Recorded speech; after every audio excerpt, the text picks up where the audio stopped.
this Friday, I was really happy that I think yesterday was a holiday for the stock market in India, because I couldn't bear to see all of my investments go up and down, and I thought that that was going to be bad for my heart.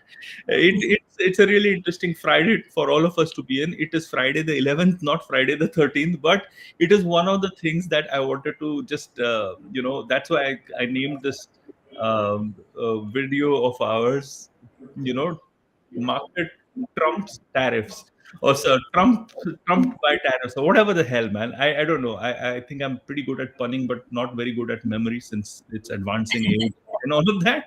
But why don't you talk us through what we were going off camera, and just set up the context, and then maybe we can have a more informed discussion on stuff. Yeah, sure. So, I mean, the tariffs that Trump has imposed on the countries has been the hot take. The stock markets all over the world have been going down. It has been a bearish sort of a scenario overall.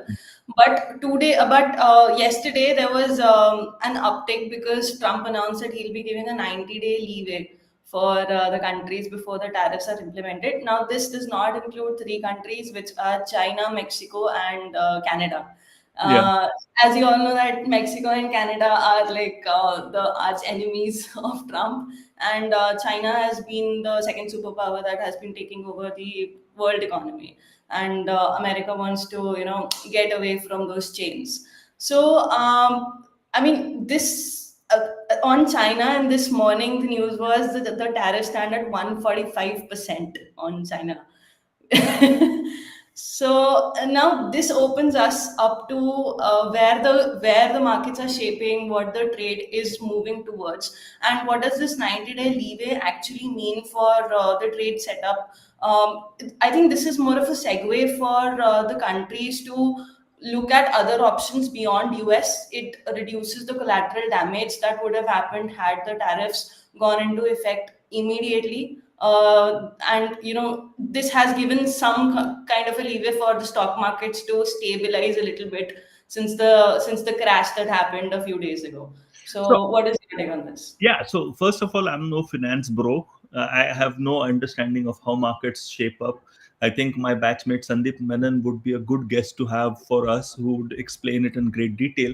What I found really, really interesting was, I don't know, but I've been, because I'm an academic who has enough friends on both the right side and the left side.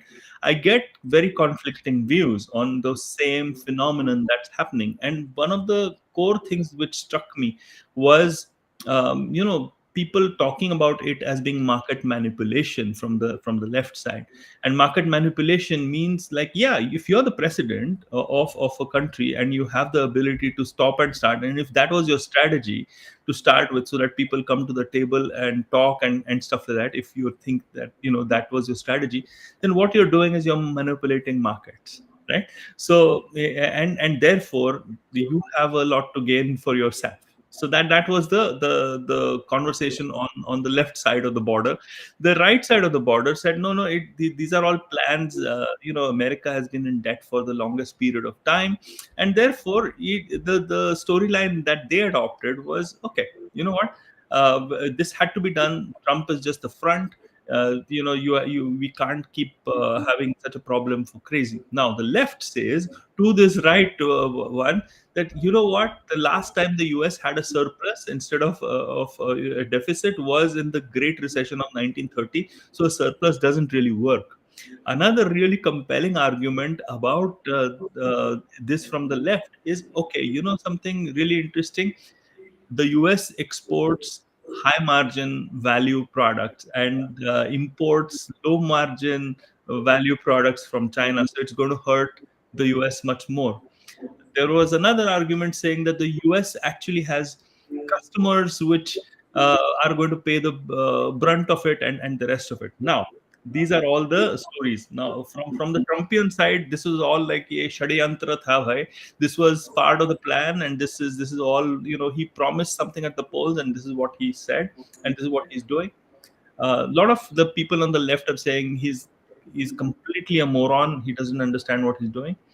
I found two aspects really interesting, and then I'll leave it to you. I know this is a bit of a rant, but the first, and no, I haven't had coffee, so this is genuine rant. The first one was the India thing, right? So I heard Shekhar Gupta on the print saying a few things like, I don't understand whatever, but I think for India, it might be an interesting kind of position to be in because it's least impacted, which seems to be showing out. Um, and so that's a really interesting story. And the second story is, what does an individual do with their money in something like this, which is also becoming a story. Because it might be 90 days, but 90 days ke baad kya hoga, bhai? I don't know, right? So, on to you. What do you think? Okay, so for your first point, I actually agree with the right side. So Tulsi Gabbard, when the Trump government came into force, Tulsi Gabbard made the statement that America's first priority will always be America. Mm, And earlier, I mean, this is exactly how it should be. But earlier, what was happening was America was more making other countries as its consumer economy, which is exactly what China had been doing. Now look at what happened with the economies like Sri Lanka, Bangladesh, what almost happened with India also. We were becoming a lot of consumer economy, yeah. right? And America has sort of been doing the same thing with Pakistan, making it as its base camp, or Vietnam, which are completely dependent on America. Now the problem with this was that companies manufacture goods in these smaller countries because of lower labor, lower taxes, and everything, and they sell to the American audience itself at a lower costs. Yeah. Right now, what happens with this is the people in America don't get the jobs. American economy is not benefiting from the manufacturing of the American brands. The taxation is not happening in America. So the money is sort of an outflow from America for the American goods itself, right? So and the result of this has been that IMF has had to bail America a number of times in the past decade itself. Now, a similar parallel I'll draw what the left is trying to say with what India did with the Chinese apps and Chinese goods. We have a 30% custom duty on the Chinese imports. Now, initially there was a lot of collateral damage because most of the Indian products they were coming from China, and they were being sold at a very minimal cost, and the Indian setup was becoming a completely consumer setup. Now, what happened with that was earlier there was a lot of hue and cry. Shekhar Gupta was one of those people who said the Indian economy will go for a toil because we have banned the Chinese goods and blah blah blah. Now what has happened now is we are the fastest growing economy. Our manufacturing setup has grown multifold. We are not just inviting the foreign. We are inviting foreign investments, not just becoming a market for the Chinese goods. We have FPIs coming from US, from Singapore, from Europe, all of these countries. So India is becoming like a global hub. America is trying to do the same thing where it's trying to stabilize its economy. I don't think that Trump is a moron. Trump is a very good businessman.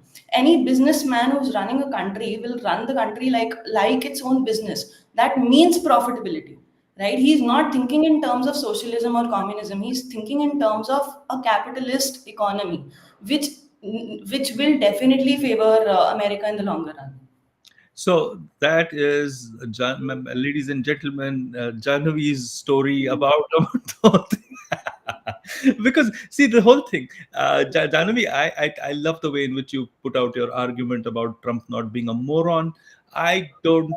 I'm in half a mind to call him a moron and half a mind to say, okay, maybe he's a bit of an underrated genius. So I genuinely don't know at this stage. My feeling, and this is really interesting, is like here are a lot of Republicans and who have now started complaining about this. Okay, and till this time that they were completely for whatever Trump was doing, and brought the Republicans to power and stuff like that. And I see parallels to the India story as well when the BJP came into power. What happens is that when people say it's not about the money, it's about the principle, it is actually about the money. when It is people also about money. when people start getting impacted, their bottom line starts getting impacted, then they start like really getting really upset about the way in which things are. So Democrats are just talking about or people on the left.